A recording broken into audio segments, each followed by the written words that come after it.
माझी आई दिसायला खूप सुंदर होती. मी माझ्या आईपेक्षा 17 वर्षांनी लहान होती. खरं तर माझ्या आईचे लग्न खूप कमी वयात असताना झाले होते. लग्नाच्या 1 वर्षानंतर माझा जन्म झाला होता. मी आणि आई दोघीही सोबत कुठे बाहेर पडलो तर लोक आम्हाला दोघींना बघून बहिणीच समजायचे. आई इतकी सुंदर होती की तिच्या वयाचा तिच्यावर कोणताही असर झाला नव्हता. पण एके दिवशी अचानक आईने तिची इच्छा माझ्याकडे व्यक्त केली. तेव्हा मी तिच्या निर्णयावर भडकले. तुला काय झाले आहे आई? का म्हणून तू लोकांसमोर माझा आणि स्वतःचाही तमाशा बनवत आहेस? का? काय झालं बाळा? यात तमाशा घालण्यासारखी कोणतीही गोष्ट नाही. मला कळत नाही की यात काय गैर आहे. मी काही चुकीचे काम तर करत नाही ना? मी आईला समजावून सांगू लागले की आई, तुझे म्हणणे जरी तुला योग्य वाटत असले तरी आपल्या आजूबाजूची लोक काय म्हणतील? आपला समाज काय म्हणेल? त्यांना तू कशी सामोरे जाशील? आई म्हणाली की कुणालाही आपल्या पर्सनल गोष्टीत काहीही बोलण्याचा अधिकार नाही, कारण आपण कुणावर अवलंबून नाही. तुझे बाबा सोडून गेल्यानंतर मी माझे जीवन कसे व्यतीत केले आहे ते माझं मलाच माहीत आहे. कोणीही माझ्या मदतीला धावून आले नाही. मी एकटी बाई माझ्या लहान मुलीला घेऊन कशी जगत होते ते माझ्या व्यतिरिक्त कोणीही समजून घेऊ शकत नाही. पण बाळा, तुला तरी या गोष्टी समजून घ्यायला हवं होतं.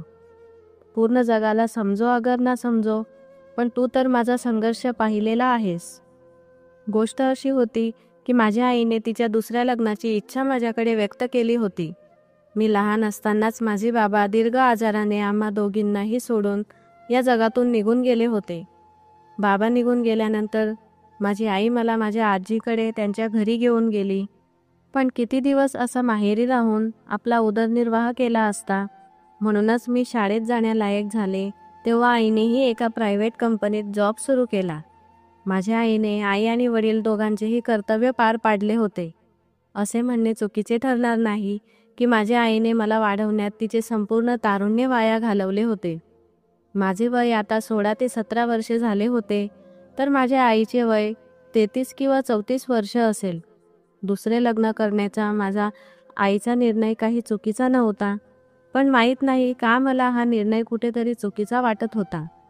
मी आईला खूप समजावण्याचा प्रयत्न केला की जेव्हा कधी तुझे लग्न होईल तेव्हा सगळे लोक हेच म्हणतील की तरुण मुलगी घरात पडलेली आहे आणि आईला तिच्या लग्नाची काळजी पडली आहे.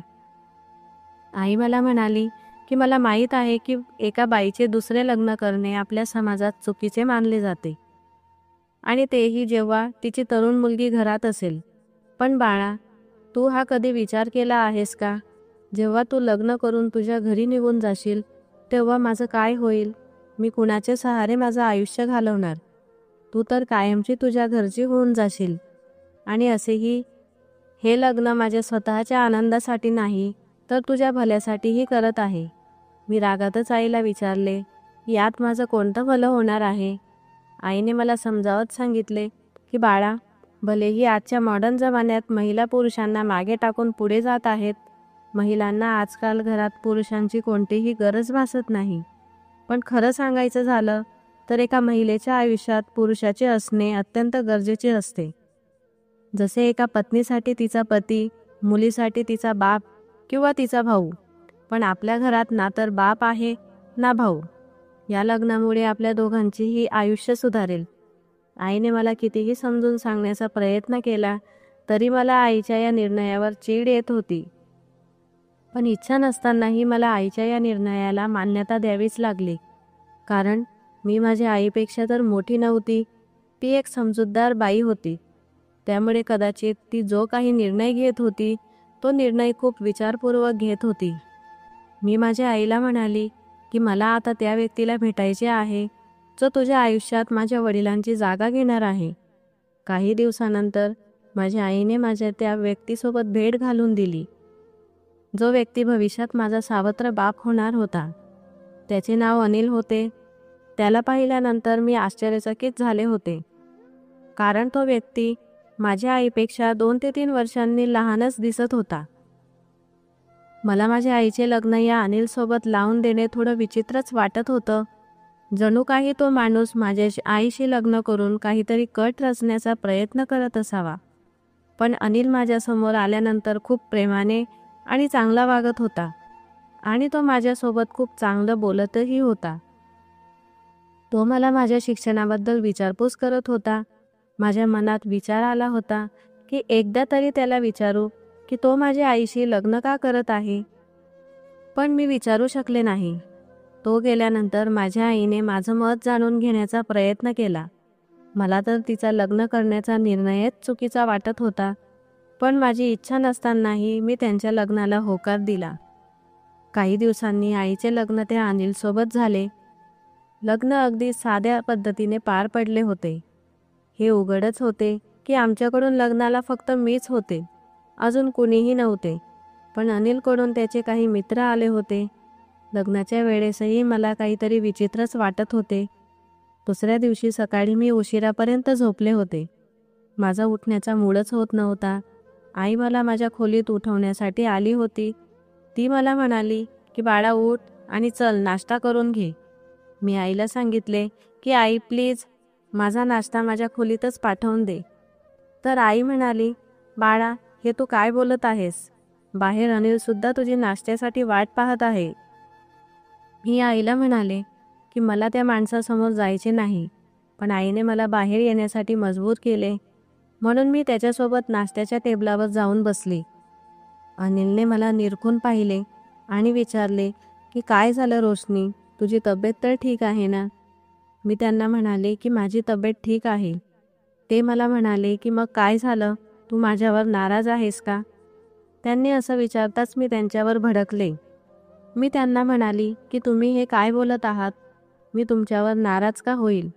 माणूस नाराज तिथेच होतो जिथे त्याचं काहीतरी नातं असतं. माझं तर तुमच्यासोबत कोणतंही नातं नाही. माझ्या तोंडून अशा गोष्टी ऐकताच अनिलच्या चेहऱ्यावरचा रंग बदलला.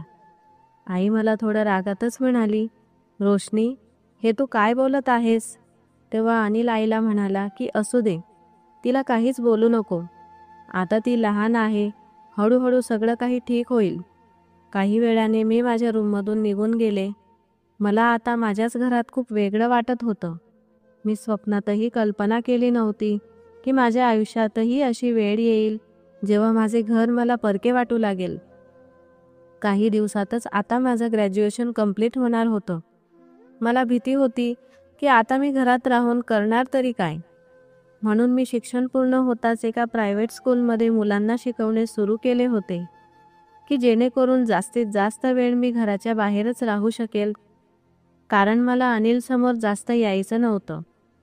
म्हणून मी स्कूलमधून घरी आल्यानंतर सरळ माझ्या खोलीत निघून जायचे.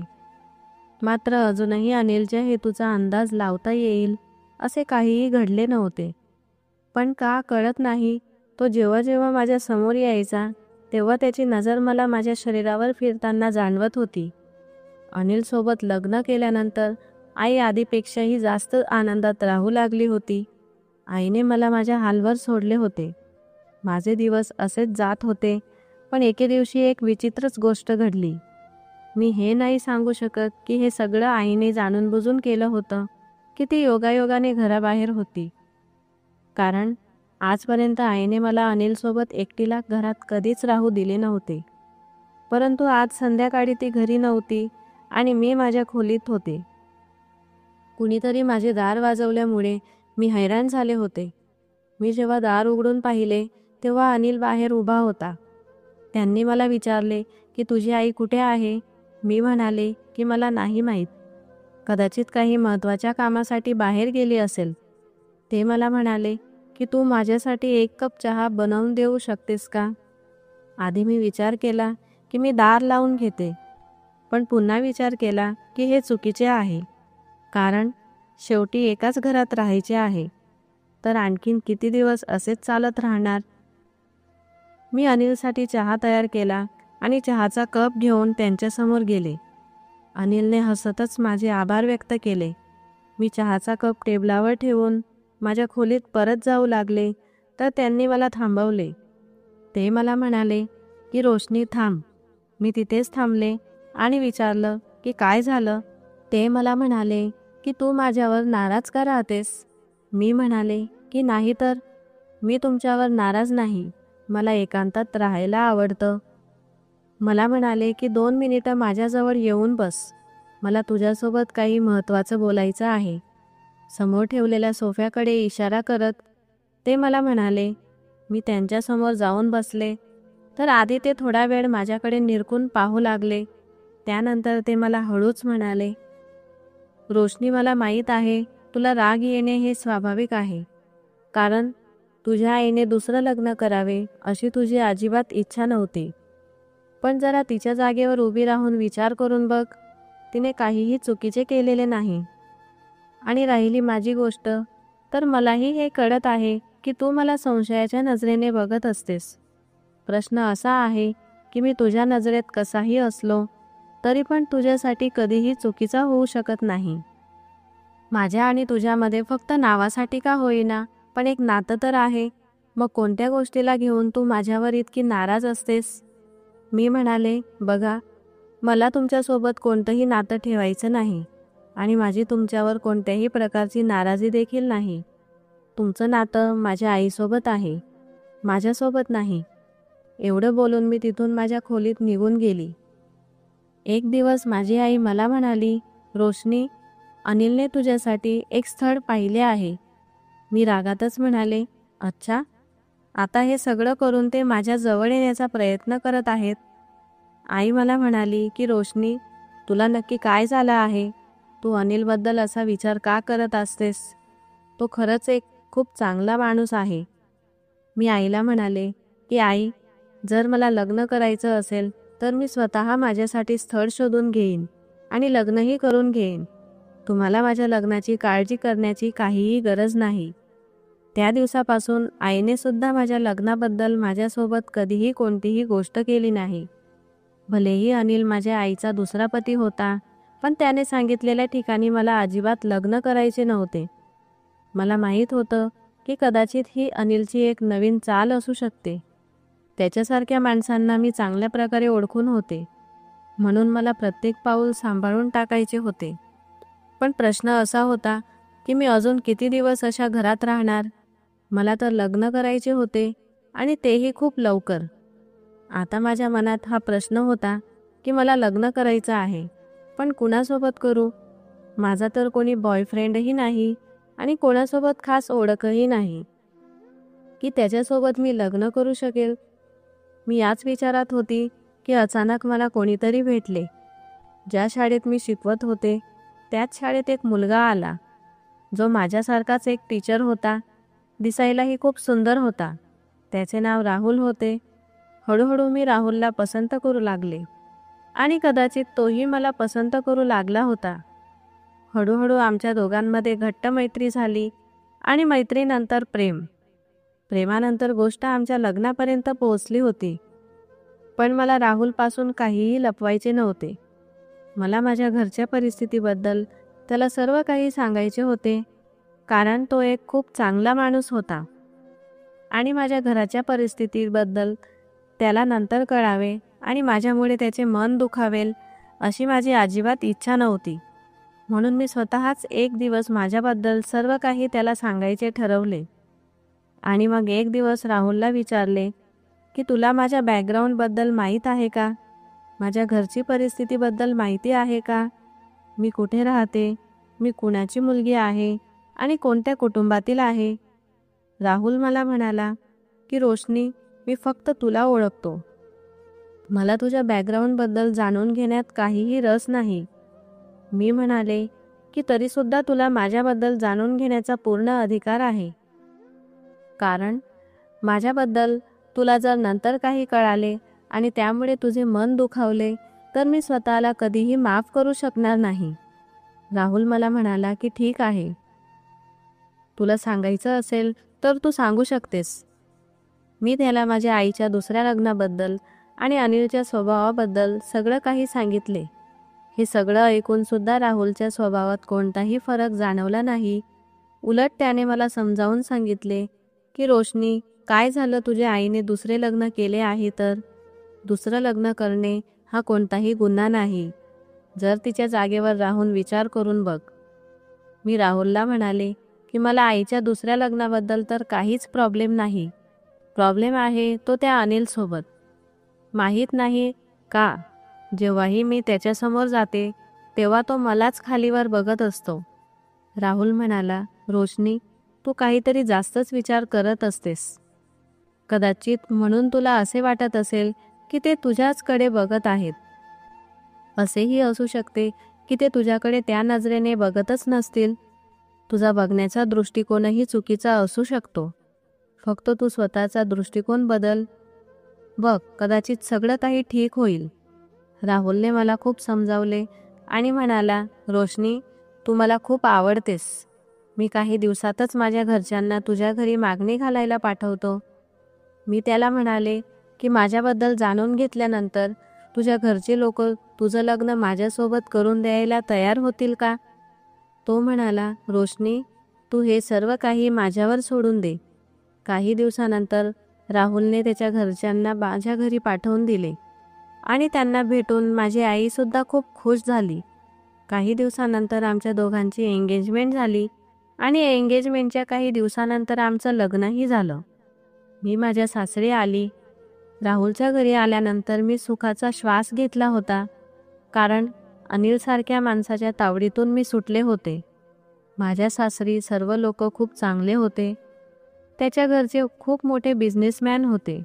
पण एक गोष्ट होती जी मला समजली नव्हती की त्याच्या घरी इतका पैसा असूनही तो एका छोट्या प्रायव्हेट स्कूलमध्ये शिकवण्यासाठी का येत होता. ही गोष्ट मी त्यालाही बोलून दाखवली, पण त्याने मला सांगितले की रोशनी, वेळ आल्यावर मी तुला सर्व काही सांगेन. लग्नानंतर 2 दिवसांनी मला माझ्या माहेरी जायचे होते, कारण ती एक प्रथा होती.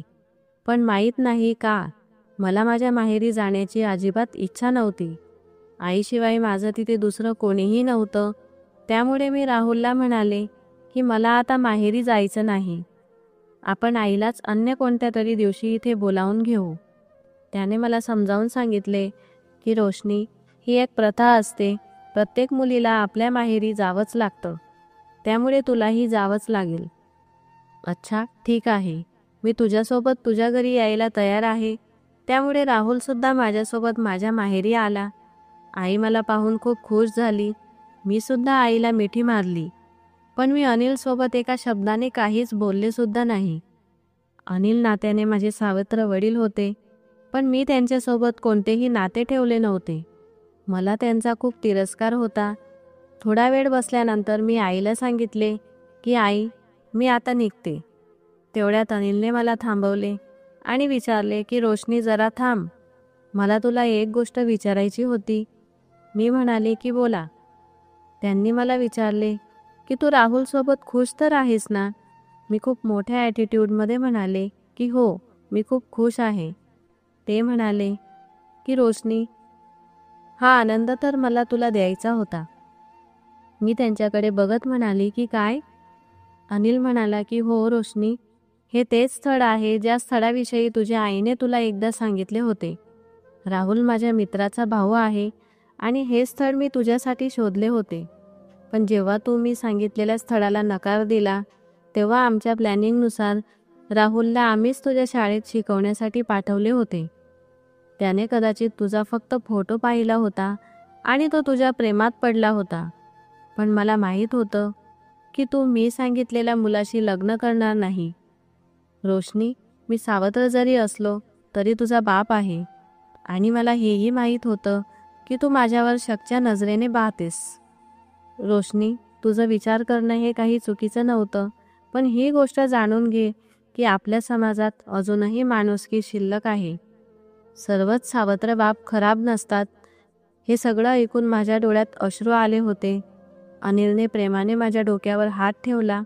मला माझी चूक लक्षात आली आणि आज मी पहिल्यांदा अनिलला मिठी मारली. आता मी माझ्या आयुष्यात खूप खुश आहे. सासरी तर खुश होतेच, पण आता माझ्या माहेरकडूनही खूप खुश आहे. आता मी अनिलला नावाने नाही तर बाबा म्हणून बोलावू लागले. ही गोष्ट तर खरंच आहे की प्रत्येक सावत्र बाप खराब कधीच नसतो. आपण फक्त बघण्याचा दृष्टिकोन बदलला पाहिजे. मित्रांनो, आजची कथा तुम्हाला कशी वाटली कमेंट करून नक्कीच कळवा. आणि चॅनलवर नवीन असाल तर सबस्क्राईब आणि लाईक करायला विसरू नका. पुन्हा भेटूया एका नवीन कथेसह. धन्यवाद.